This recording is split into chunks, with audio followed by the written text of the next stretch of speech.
జగిత్యాల జిల్లా వెల్గటూర్ మండల కేంద్రంలో నూతనంగా నిర్మించనున్న అయ్యప్ప స్వామి ఆలయ భూమి పూజ కార్యక్రమం గురువారం నిర్వహించారు. ఈ కార్యక్రమంలో ప్రభుత్వ విప్ ధర్మపురి ఎమ్మెల్యే అడ్లూరి లక్ష్మణ్ కుమార్ పాల్గొని పనులను ప్రారంభించారు. సంవత్సరంలోపు పనులు పూర్తి చేసి అయ్యప్ప భక్తులకు అందుబాటులోకి తీసుకురావాలని అధికారులకు ఆదేశాలు జారీ చేశారు.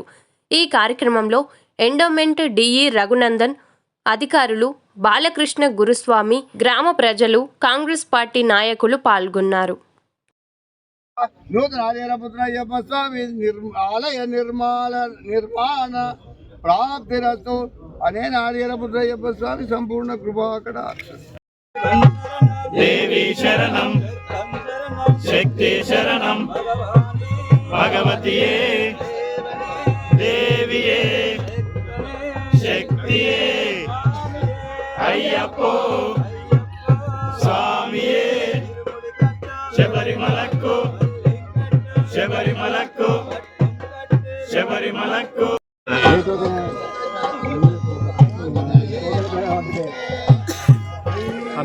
జగదీష్ గా ఫోన్ చెప్తాను కూర్చోం గారు. అది మెయింటెనెన్స్ విషయం ఇబ్బంది ఏం లేదు. మెయింటెనెన్స్ అందరూ కూడా ఇక్కడ అయ్యప్ప స్వామి భక్తులమే, అందరం అయ్యప్ప స్వామి భక్తులు. అందరం నెలకొకలు చేస్తాం కావాలంటే అది విషయం పక్కన పెట్టాడు, అది పెద్ద ఇబ్బంది ఏం కాదు. నిర్మాణం జరగాలి.